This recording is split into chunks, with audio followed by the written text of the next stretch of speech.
This episode of Gators Breakdown is brought to you by UFM Underwear. Head to ufmunderwear.com and use promo code BREAKDOWN for $5 off your purchase. UFM Underwear. Support your manhood. And also brought to you by MyBookie, where you can double your first deposit. Head to mybookie.ag and use promo code GATORS to activate the offer. Bet, win, get paid at MyBookie.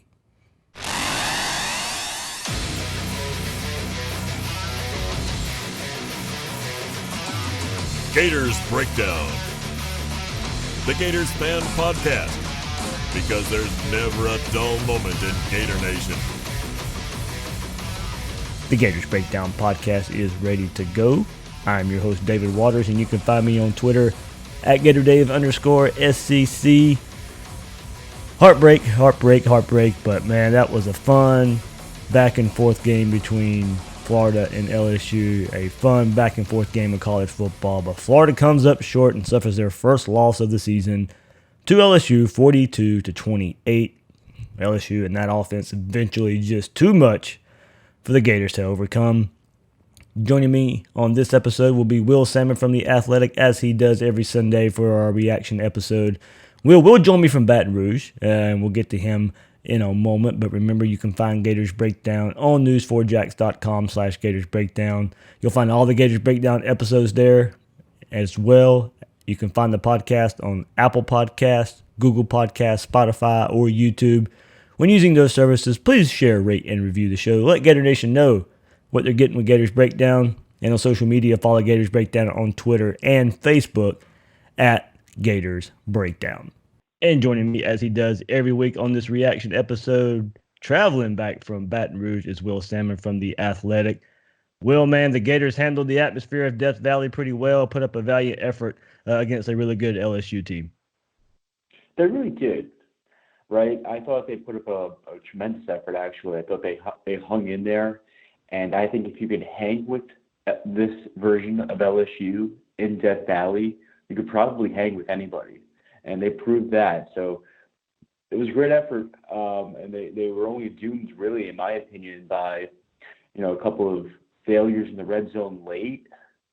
And of course, the defensive struggles, notwithstanding, that was pretty obvious, particularly against the run. But you really, especially with this offense, you can't really gripe too much about what you saw. Defensively, yeah, there were some issues without Grenard and Zuniga. But like I said, I felt like after watching this team that you could strongly make that argument that they're the team to beat in the SEC East.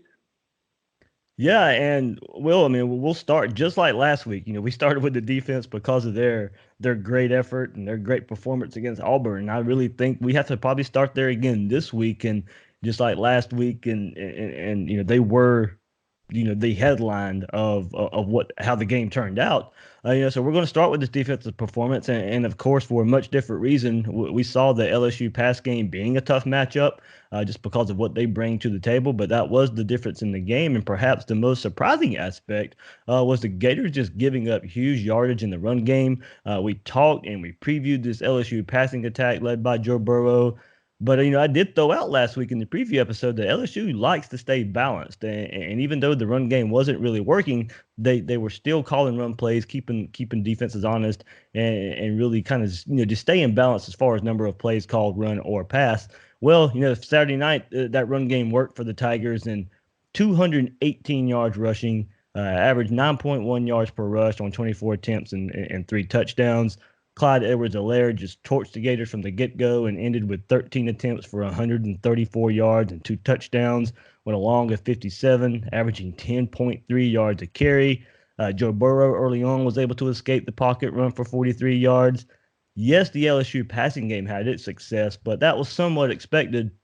Florida limited big plays in the downfield passing game until LSU's last touchdown on the 54-yard pass from Burrow to Jamar Chase. But the run game had a 57 and a 39-yard run from Helaire, then another from Ty Davis-Prince for a 33-yard touchdown. This LSU run game just came in and dominated the Gators, especially with chunk yardage plays. That was a good call by you for bringing up the balance of LSU's offense, because I feel like all we heard from sort of LSU media or really even nationally, was their whole big thing on their offense was their offensive line was maybe an issue for them, and their running game was really not up to the standard of their passing game at this point. And while that may have been true, we didn't really see that on Saturday. We saw the exact opposite. We saw a pretty good offensive line. Granted, they weren't blocking against a couple of Florida's best pass rushers, but they played really well, and their rushing attack was fierce. Now, I say that, and a lot of those, a couple of the problems, at least for Florida, was just really poor in terms of fitting their gaps. I mean, I remember one play in particular. You mentioned a 33-yard touchdown. I believe it was in the third quarter, which gave LSU the lead 35-28. That was when Grenard and Zuniga, of course, were both out of the game. And I believe they had Luke Ankrum at defensive ends. And right before the ball is snapped, Jeremiah Moon is telling him, trying to push him over to get up to the other side. And by the time Ankrum gets up from his stance and starts moving, the ball gets snapped, and he's kind of caught between the center and the right guard and is easily blocked and out of the play. And right where he was supposed to be was where that hole was wide open. And so that was an obvious example, but there were other times when just their block scheme was sound, and they really took advantage of Florida's compromised defense in the run game. So it was just long run after long run after long run, and that can be problematic going forward. Even if you have a guy like Jonathan Grenard back or Zuniga back, because, I mean, it was broken tackles. They didn't really get much help at the second level. So, like, there were some issues to the run game is what I'm trying to say beyond just the absences. But those absences were the obvious reasons why it was as bad as it was, I believe. Yeah, I mean, you have to look at what LSU brings to the table on offense, and it is spread you out, and there's going to be times where it's man on man, and you got to make a hit, you got to make a tackle, you got to get in the backfield, and I really thought the way LSU spread Florida out just kind of limited Florida's physicality and also the mindset. It was stop this passing game, stop this passing game, stop this passing game, and I really thought Florida's defense was kind of swimming a little bit, maybe even Todd Grantham swimming a little bit, just concentrating so much on this run game that Florida's defense played a little timid, and I really think that showed just by the way LSU was able to run the ball. It's just Florida couldn't really just just concentrate on being physical. It was more worried about, hey, let's not give a pass over the middle or something to that situation. I really just think Florida's defense for the defense, just their heads weren't in it just because of worrying so much about that LSU passing game. Yeah, I can definitely see your point there. It's probably true to an extent. One of those things where I feel pretty confident that was the case, but it's very hard to prove without sort of being inside their head, of course. But I can definitely understand that and get down with your line of thinking there, because also the Tigers were moving fast. I mean, they were making decisions. They were getting the ball out quick. They were hurrying up to the line. So and we'll really make a whole lot of adjustments. Yeah, and the issue with that there is, I mean, that's nothing new. I mean, we've seen it on tape all season, and this was a very fast-paced offense. And yeah, I mean, I agree. You brought it up perfectly, and we'll get into it. Zuniga and Grenard now out there, but you would assume this whole week in practice, Florida was practicing just the speed of what LSU was bringing to the table. Yeah, I do think it's a little bit different though when you have a team like LSU, because what makes them different than, say, Auburn's offense is Auburn was all pre-snap nonsense, where it was a lot of window dressing. It was a lot of, show this, but we're going to do this. LSU makes a lot of adjustments right before that ball is snapped based on what they're seeing from your defense. And then not only that, but there are different things that they're doing within the play once the ball is snapped that they're making adjustments off of based on what they're seeing defensively. And Burrow knows all of that, their quarterback. And he's a cerebral player when it comes to looking at a defense, seeing what they're giving him, and then making a quick decision. We saw that in good spots for him. But I'll say this about the defense. I know a lot of people were kind of down on them after the game, of course, saying like, hey, they were playing maybe a I don't want to say a softer schedule because Auburn was there, but I mean Auburn's offense featured a true freshman quarterback, and people could obviously point to the two FCS games, Miami's inexperience offensively, Kentucky playing with a backup, and you say, okay, maybe this defense wasn't really that good. But I'll say though that LSU's offense was the best offense, obviously, that they played, but they're not going to play another one quite like LSU's, at least not in the regular season. Right. Yeah, I mean, and much like we previewing this game and looking at the defenses LSU played and kind of people kind of maybe thinking negatively of LSU's offense, you can also kind of apply this to the Florida defense. At least in those situations, you were doing what you were supposed to do. You have worry sometimes if you're playing a weaker opponent and you're not doing what you're supposed to do. But much like LSU's offense, when they were playing Georgia Southern, Texas, and Vanderbilt, and those defenses that really couldn't stop the pass, at least they were doing what they were supposed to do, and that's why it gave you worry, and that's why I'm sure the LSU side was worried about this Florida defense because they were doing what they were supposed to do against those teams in those situations. And Will, with that said, we'll continue this LSU offense versus this Florida defense talk. And this LSU offense really stresses, and the passing offense really stresses defenses. And you can see they can pass outside, they can pass over the middle vertically. It was a bad matchup for Florida once Jonathan Grenard and Jabbar Zuniga couldn't play. I'm not sure how much effect those two players would have had in the end. Of course, you think some, but you also had the secondary in position to make tackles and make plays and make pass breakups, and they couldn't get it done. Wide receivers would catch the ball, they couldn't make the secondary couldn't make the tackle after initially there to make a play. Henderson, Wilson, all of them struggled there. And Will, in everything this Gators defense has excelled in this year, they just couldn't replicate versus the Tigers. LSU's offensive line was questioned all week, as we kind of mentioned, and we already discussed what they were able to do in the Florida run game, but they were also instrumental in not giving up any sacks for this Florida defense. Only one tackle for loss. Burrow moving around helped there. So, with all that lack of pressure and havoc that we're used to seeing from this Gators defense create this year, that was a chain reaction for the Gators not creating any turnovers. So this Gator defense that was near tops in sacks in the nation, led the nation in turnovers. They just could not figure out this LSU offense without its top two pass rushers on the sideline. So no sacks, no turnovers. Joe Burrow had as many incompletions as he had touchdown passes with 3. I mean, it was a mismatch, Will, once Florida's two best pass rushers were on the sideline. Yeah, but I would say even that first series, though, it wasn't as if like they were getting a lot of pressure in Joe Burrow's face. The pressure wasn't even there. I mean, he had a lot of time to throw. I think there was maybe one play where he was under pressure in the first couple of drives. Particularly the first drive. But really what I was seeing was a guy who had some time, and that, I mean, when you're against Jamar Chase, Justin Jefferson, those guys are going to find their ways to make catches. I mean, like, I get C.J. Henderson, Marco Wilson.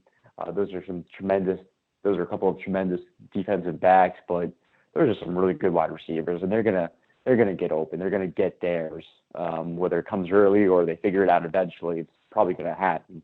And so I just feel like when that pass rush is non-existent like it was, it puts them in a bind. It really does, the secondary. So yeah, you can kind of say like maybe it wasn't their best game in the back end, and it wasn't. But a lot of that has to do with them just not getting much of a pass rush there, I felt like. Because Gresham tried to bring some at times. He kind of did the same thing that he's been doing, where he sort of disguised the fourth guy as the fourth guy who's rushing, and it didn't really work as well. We saw him try to blitz David Reese a couple of times. It didn't quite get there. And I thought that maybe he would blitz a little bit more heavily, but again, it's like, you can't do that because they're getting the ball out so quick. They're knowing what to do with the ball right away, and they have playmakers. So it's kind of a damned if you do, damned if you don't situation there. And too often times they fell on the wrong side of it. All right, we'll transition. Anything else you want to hit on this defensive side? I know the article you released on the Athletic. You released it early, late Saturday night, early Sunday morning, kind of reviewing this game and more from what we kind of discussed on this defensive performance for the Gators. I know you hit really hard the red zone defense last year or last week on the Athletic as well, hitting what how well Florida was doing as a red zone defensive team there. LSU had some chunk yardage touchdowns, but at least that first touchdown, they were able to go down the field, and that was a easy red zone touchdown once they got down there. Yeah, that was a simple RPO play, well executed by LSU on that first one. But it just really underscored how important Jonathan Grenard and Jabari Zuniga are to this defense. And I know you could take away any two playmakers, any two of your top defensive linemen on any team, and the results are not going to be good. But I just feel like it's just even more so with Florida, just because you can't really look at that team after Saturday and say they have any depth beyond Jabari Zuniga at defensive end, because without Zuniga, they were putting in Grenard at that spot. And then without both of them, where do you turn? Didn't really get much out of the backups there. And that's going to be an issue if these guys can't go or are limited in any sort of fashion, because Dan Mullen didn't really give us a whole lot as far as what their availability was going forward. All right, we'll move to the other side of the ball here, Will. And if I had given the fan base the stat line of Florida running 84 plays, Kyle Trask would go 23 of 39 for 310 yards, 3 touchdowns and 1 interception. The run game would produce 146 rushing yards. I'd say most of the fan base would have taken that, but yet it wasn't enough. Van Jefferson goes for 8 catches, 73 yards, and 2 touchdowns. Kyle Pitts had a monster first half and ended up with 5 catches for 108 yards in the game. But at the end of the day, that wasn't enough. Florida had LSU right where they wanted them going into halftime. As far as having a formula to win on offense, the Gators defense was struggling. LSU had scored touchdowns on 3 of their 5 possessions in the first half. Not counting the kneel down drive right before halftime. But the Gators offense responded to each and every one of those drives with their own touchdowns to have the game tied at 21, all tied at 21, all going into the locker room. Dan Mullen was calling a masterful game. Kyle Trask was finding open receivers. Kyle Pitts was abusing LSU defensive backs. Michael Pirine was running tough and finding yards. Emory Jones came in at the right times and kept LSU's defense off balance and threw a miraculous touchdown to Michael Pirine. All that led touchdown drives of 12 plays, 75 yards, totaling 6 minutes and 21 seconds. 13 plays, 75 yards, totaling 6 minutes and 56 seconds. And then right before halftime, an 11 play, 75-yard drive that took 3:51 off the clock. And that touchdown drive, tied the game at 21. All that gave Florida twice the amount of time of possession with a 20-minute and 13-second to 9-minute and 47-second and a 43-22 play advantage over LSU in the first half. As far as offense goes, Will, you couldn't have asked for a better script in the first half for the Gators. No, and the funny thing is about this game was Florida threw for more passing yards than LSU. Yeah. Like that was a weird thing to kind of see at the end of the game. It was 311 to 293. The difference, of course, though, was the average attempts. I mean, the average per attempt, the yards per attempt on passing. Florida was, I think, at around 7. LSU was at 12.2. So that kind of underscores everything that you were saying there, David, with time of possession, the amount of plays being drastically different to kind of get to the end zone for both teams. But you got to tip your hat to Dan Mullen. He coached a heck of a game, I thought, at least. He really took apart mismatches with Kyle Pitts, like you mentioned, and switched things up then when LSU pressured more in the second half and made some adjustments. He went to Van Jefferson and challenged a very young and talented LSU cornerback. But just it wasn't enough. I think that we did learn, though, that what this offense is capable of, and you got to feel good about Kyle Trask and Emory Jones. And it's kind of interesting because they said, or Dan Mullen said when Felipe Franks went down, that they were going to use the two quarterbacks. And you kind of raise your eyebrow a little bit, and you kind of think, okay, well, what exactly is this going to look like here? I thought in a perfect situation, what it looked like was what happened on Saturday night, where I thought it worked really well. I thought they fed off each other well. The plan obviously was to bring Emory Jones in right when they reached the 30-yard line or so, right when it became an obvious red zone trip or one capable of getting there. That was time to bring in Emory Jones, kind of with shortened field, was able to make things happen in the run game. And then Kyle Trask was efficient, poised. I mean, every adjective you want to use. So it's a good combination. I feel like this game gave people some hope that they could score points, and this offense can move the ball. And not for nothing, but it didn't really surprise me because you're combining, a really good play caller in Dan Mullen with two quarterbacks who at this point know the system, know how to pick apart mismatches, and you have a group of wide receivers that when they spread out 5 wide or 4 wide receiver sets, there's too many guys to account for, and you're going to have a problem there if you're the opposing defense, and the quarterbacks are able to find it, and the scheme is good. So I just feel like the offense is not really that much is not a concern for me, because although the offensive line had its moments where it was a little bit overmatched on some running plays, the pressure was there on a couple of throws. Emory Jones was, I think he had a defensive lineman basically on top of him on that throw to P-Ride. But they weren't completely, I feel like, overwhelmed by the atmosphere. And so I thought that was a positive as well, where it wasn't like the nightmare situation of false start after false start, sack after sack. We didn't see that. It wasn't pretty, don't get me wrong, but it wasn't a complete sense of overwhelming from the defensive pressure against that offensive line. So all in all, I thought like the offense was pretty solid, and it gave a lot of hope going forward that if you need them to score points, if you need them to move the ball down the field, yeah, it's not going to be as explosive as LSU, but they'll get the job done. Yeah, but going into this game, I thought that was the formula Florida needed just to limit LSU's possessions, and that's what they were getting in the first half, and that continued into the second half as well, where Van Jefferson and Trask, I mean, they just had a drive, where they just took over to take the lead. The first play, Trask to Jefferson for 20 yards, and the very next play, the same route by Jefferson goes for 17 yards. 2 plays later, Trask finds Jefferson again for 12 yards, and then to cap that drive off, finds Jefferson in the end zone as Jefferson takes a hard hit to the back and hangs on for the touchdown to take a 28-21 lead. At this point, Will, Florida is going to be in this game and fight tooth and nail with LSU. Mullen, as you said, Mullen was taking advantage of matchups, and the Gators took the lead in the second half.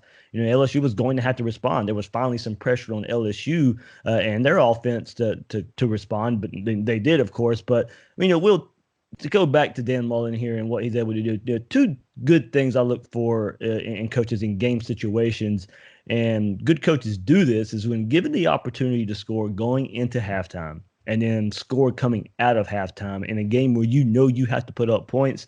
Those 2 drives made a statement, and Florida keeping pace with LSU. Definitely. And it was really creative. I thought the usage of Emory Jones was impressive. The play designs were smart. And if you look at a couple of those drives, even the one that started when they were pinned on their own 8, they were able to move the ball. And a lot of that occurred because of the creativity in the usage of the personnel. And I point to a couple of big third down pickups within that drive where they went 5 wide receiver set, 5 wide. And I think there was one play in particular where even Gene Delance came up, blocked somebody at the second level to kind of free up. I forgot who it was who was freed up, so I'm sorry about that. It was a screen. It was a screen to Swain, I believe, and Swain. Yeah, it was Swain, and it was in-man coverage, so you completely wiped out that guy with the Delance block. And so that was just a really smart, crafty way, and we saw that time and time again on big downs, because that one was a third and 10 from way back in their own territory. And again, I mentioned the Emory Jones usage, but that's worth repeating just because we're going to see more of Emory Jones.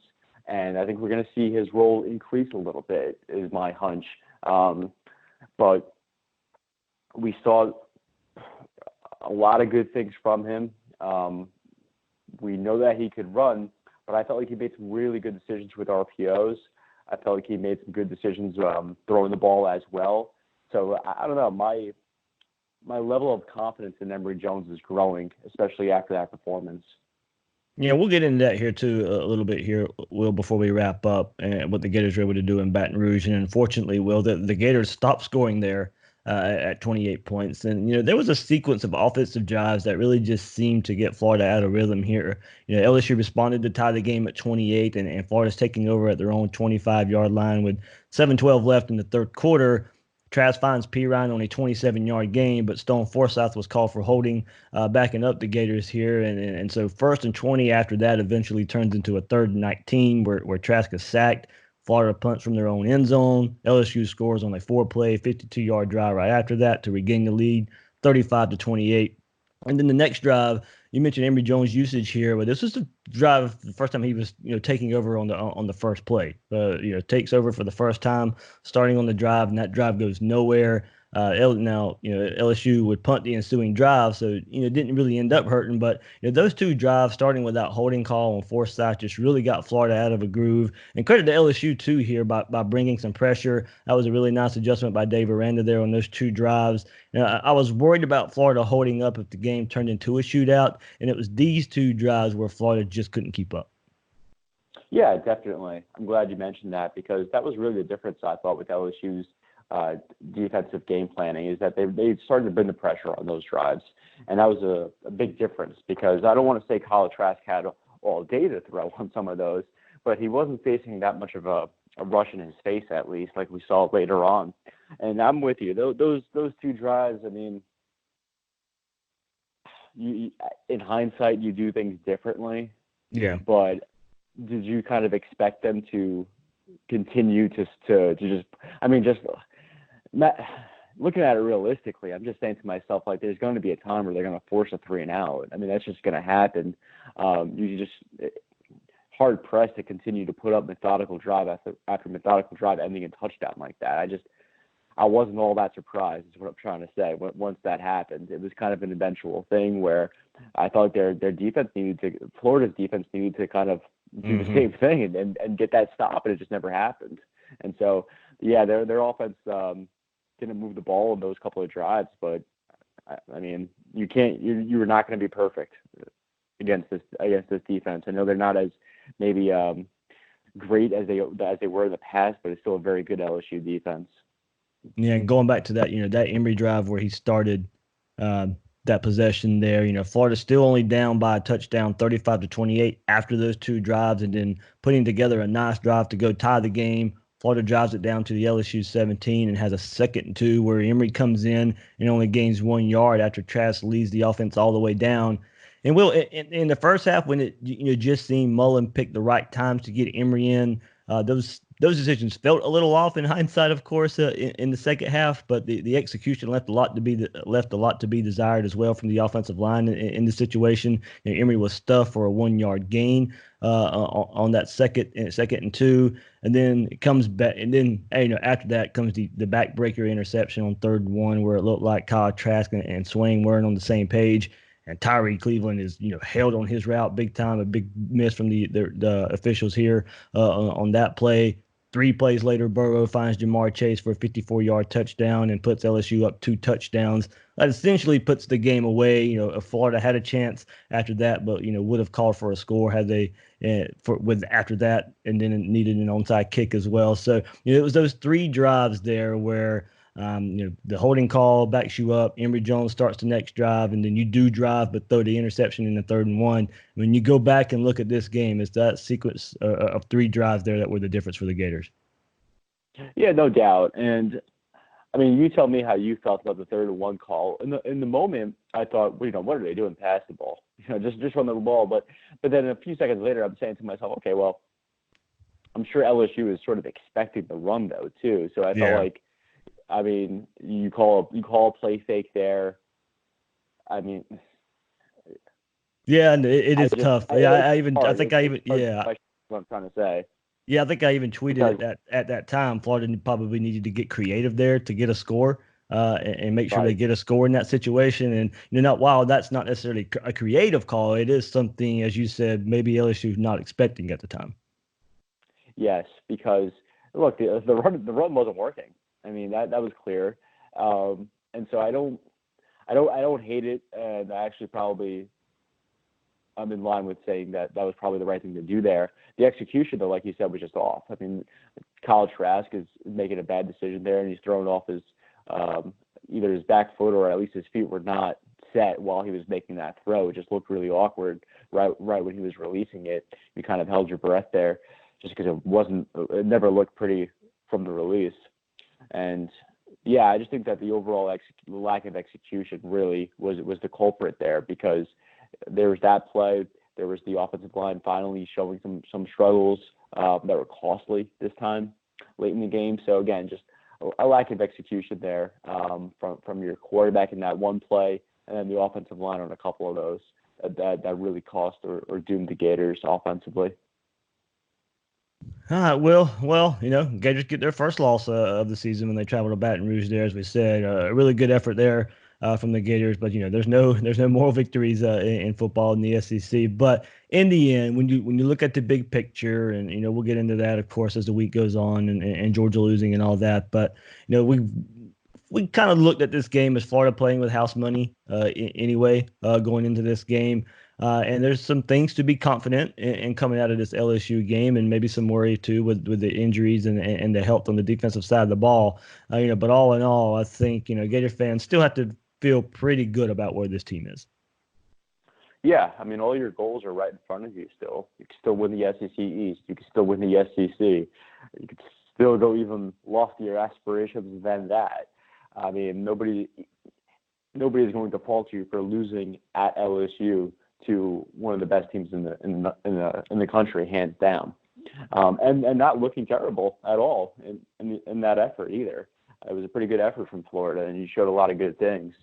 But yeah, I mean, all your goals are right in front of you. You obviously have to get healthy on defense. But from what we saw on Saturday, that division is very attainable, to say the very least. And like I said at the beginning of the conversation, for my money, I would put the favorite as Florida right now, just based on what we've seen so far this year, particularly on Saturday. Yeah, absolutely. Well, I know, like I said, you released your kind of initial article looking at this game and looking at the Florida defense. What else you have coming up on the Athletic? Well, as you participated in a couple of weeks ago, we run the exit survey following the game as well. This week I'll be joined by Tate Casey, so that should be fun. Yeah. So that's a good one coming up. We'll also have a mid-season report this week as well. It's a staff-wide thing that we're doing at the Athletic on every college football team that we cover. So obviously we'll have one on Florida. We're looking ahead to the South Carolina matchup as well, because that looks a lot more interesting than it did, say, 6 or 7 days ago. Absolutely, it does. All right, that's Will Sammon in Baton Rouge. Going to be traveling back, so Will, man, safe travels. We'll get you back in Gainesville. But thanks for joining us here on Gators Breakdown, and hopefully get back into Gainesville all safe and sound. Appreciate it, man. Always enjoy it. Are you ready to bet on some football? Then MyBookie is the place to bet on football every week. Whether you want to make a national title bet or wager on this weekend's games, MyBookie has you covered. MyBookie is always the right play. You bet, you win, they pay. Have some fun with betting this season. MyBookie lets you bet on which college coaches will get fired, who will make the college football playoff, or win the Heisman Trophy. You can even bet on halftime lines and live odds. If by the second half it looks like your bet is going to lose, you can always just take the other side. Also, MyBookie allows you to bet on FBS versus FCS games. So right now, you can still get the offer of doubling your first deposit at MyBookie. Use promo code Gators to activate the offer. Visit MyBookie online today at mybookie.ag. That's MYBOOKIE.ag. And don't forget to use promo code Gators when creating your account to claim the bonus. Bet, win, get paid at MyBookie. And guys, you have got to try UFM underwear. Hot out there still. It's still hot out there in October if you're in the state of Florida. Cooling down a little bit, but my UFM underwear will have you covered. Whether you're tailgating or working, you need a pair of UFM underwear. Underwear for Men is the only brand of men's underwear that offers both isolation and support, all while keeping you cool. Unlike other pouch underwear brands that have thin mesh panels or pre-sized pouches, Underwear for Men's patent pending design prevents skin-on-skin contact and eliminates chafing. Underwear for Men is a state of Florida company, so you're shopping local when you buy UFM underwear, and they have you covered no matter the activity. Everyday underwear, athletic underwear, work underwear, medical underwear, Underwear for Men is made for it all. Try your pair now. Head over to ufmunderwear.com and use promo code BREAKDOWN to get $5 off your pair of UFM underwear. UFM underwear. Support your manhood. And of course, every reaction episode, get to your guys' thoughts as well. The fans' thoughts here. It just thank you guys so much, for interacting on Twitter and sending me your thoughts. And we do that every Sunday here. Get some of the fans' thoughts out there as well. Starting with John James Curto here. He says, recruiting the trenches, rearing its head tonight will be good though. The foundation is there. Shore up the lines and build some more depth, and we're winning that game. And also Zachary Garner, 44, same thoughts along those lines as well. He goes, I just want to be better. We need to get those kinds of recruits in. We had a chance, but only a small chance with the kind of talent we were up against. And recruiting in the trenches, you probably will look there first.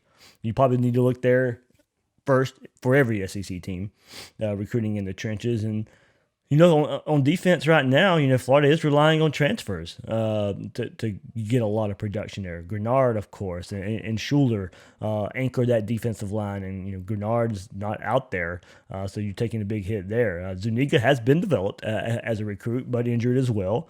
And you probably feel good about edge rusher with the Abate and Bogle in the future.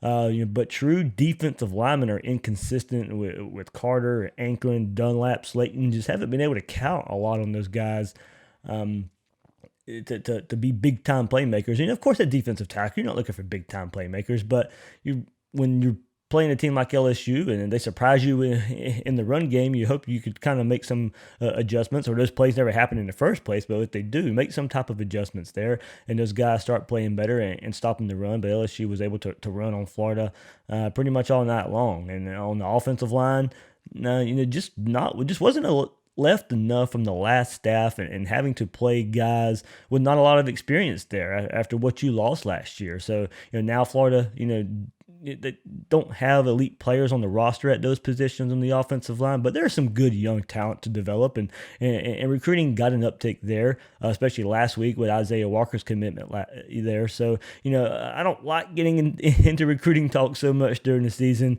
but it does have to get better in the trenches, and we saw that versus LSU. My name is Earl says 2 red zone stops was the difference. Great game. See them in the SEC title game. Heads up, Gator Nation. This story isn't over. So a couple things there, of course. And, it's not over. This is only one loss. Of course, Florida's had one-loss seasons before that have turned out pretty well. So, we'll just let the season play out. Of course, get by South Carolina, get prepped for Georgia.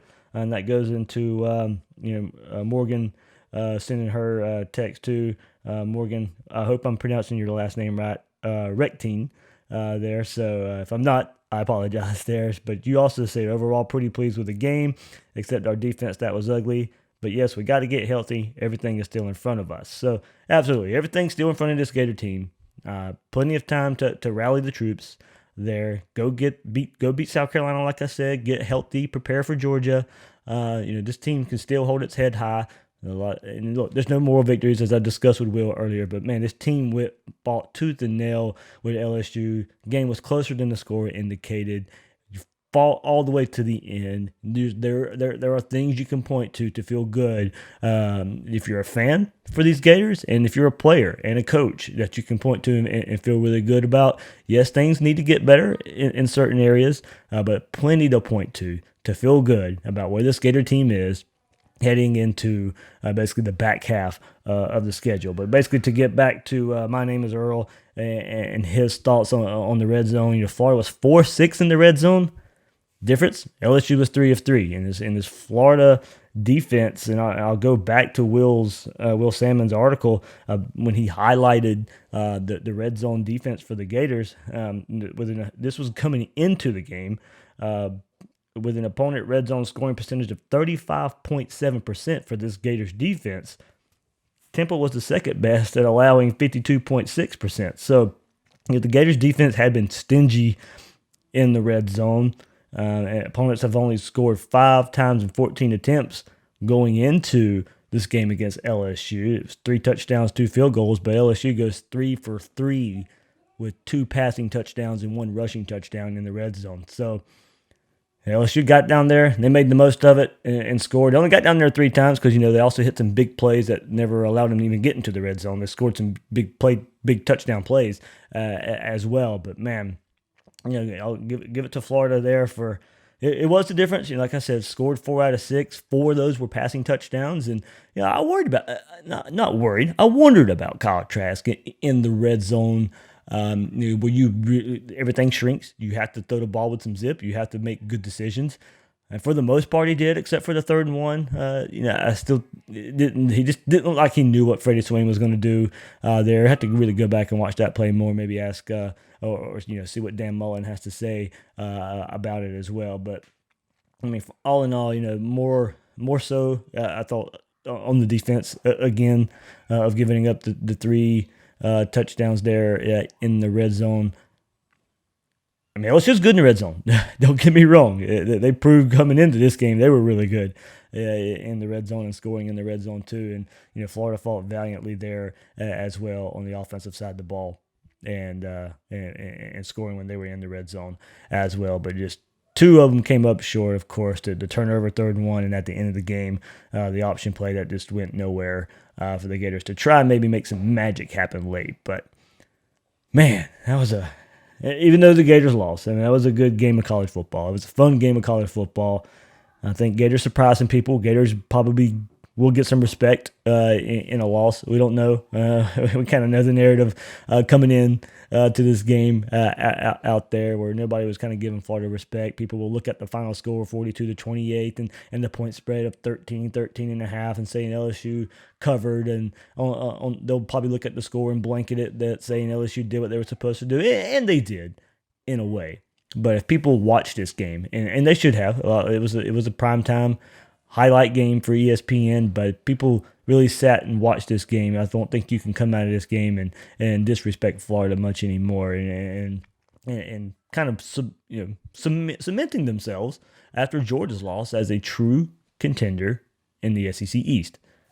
That's where we go. That's where we go from here. Go to South Carolina, go to Columbia, maybe facing their 3rd string quarterback. You go there and get a win, get healthy, and win in Jacksonville. That's the plan right now. Of course, we can look towards for Vanderbilt and Missouri as well. But for right now, in the immediate future, that's what the Gators are looking at. That's what the Gators need to do coming up in these next few weeks. All right, before we go, let's take a look at what happened in the SEC and other games of note as well. And of course, the big upset was double overtime win for South Carolina over Georgia, 20-17, to get a big win as they host Florida next week, does South Carolina. And I tell you what, Will Muschamp, Kirby Smart, not a lot of good coaching decisions in that game. Ryan Helinski goes down for South Carolina, so South Carolina's on their basically 3rd string quarterback right now. And but they find a way to win in Athens with a 20-17 upset of Georgia. Tennessee really shuts down Mississippi State 20-10. I mean, Garantano comes in after Maurer goes down for Tennessee, leads Tennessee to a victory there. So Tennessee gets their first conference win of the year and improves to 2-4 as Mississippi State drops to 3-3. The SEC game of the week on CBS was Alabama and Texas A&M, a 47-28 win for Alabama as they roll past the Aggies there. Another big upset in the SEC, but man, this one was ugly. UNLV 34-10 over Vanderbilt. Vanderbilt 1-5, 0-3 in the SEC, but 1-5 on the season. They were pointing to this one as a possible win here, and Vanderbilt Derek Mason's got to figure something out there to maybe turn that season around. But that team really falling off. Really falling off so far this year. Another high-scoring game here. Ole Miss traveled to Missouri, and Missouri 38-27, 5-1 on the year now after dropping the opener versus Wyoming. And probably another team we'll have to keep an eye on here in this SEC East race. Kentucky 24-20 winners over Arkansas, 24-20. As Lynn Bowden was playing quarterback for Kentucky. Only threw for 78 yards, but he ran for 196 yards. So Kentucky with their third-string quarterback, who's not even really a quarterback. He played high school quarterback some in Lynn Bowden, but man, outlast Arkansas 24-20. And then, once again, LSU 42-28 over the Gators. And let's take a look at the standings now. There's enough SEC games played. Enough wins and losses happening now where you can really start looking at the standings and kind of see where everybody stands right now.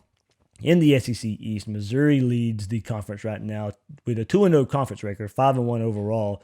Only playing 2 conference games, they are 2-0, so that makes them leaders in the SEC East right now. Florida at 3-1 in the conference, 6-1 overall. Georgia 2-1, 5-1 overall. So Missouri, Florida, Georgia there. Missouri undefeated at 2-0 in the conference. Florida 3-1. Georgia 2-1. South Carolina, with their win over Georgia, improves to 2-2 in the conference. Tennessee 1-2. Kentucky 1-3. Vanderbilt 0-3 as far as conference record goes. And in the West, setting up to be an Alabama LSU battle here.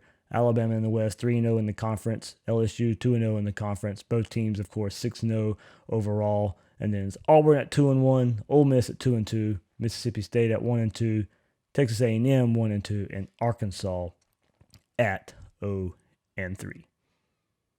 That'll do it for this episode of Gators Breakdown. Thank you so much for joining me. I wish it would have been under better circumstances for our Gators, but hopefully they can rebound, rally the troops, and finish the second half of the season on the right note. I'm your host of Gators Breakdown, David Waters. You can find me on Twitter at GatorDave_SEC. Guys and girls out there, thanks for listening to this episode of Gators Breakdown.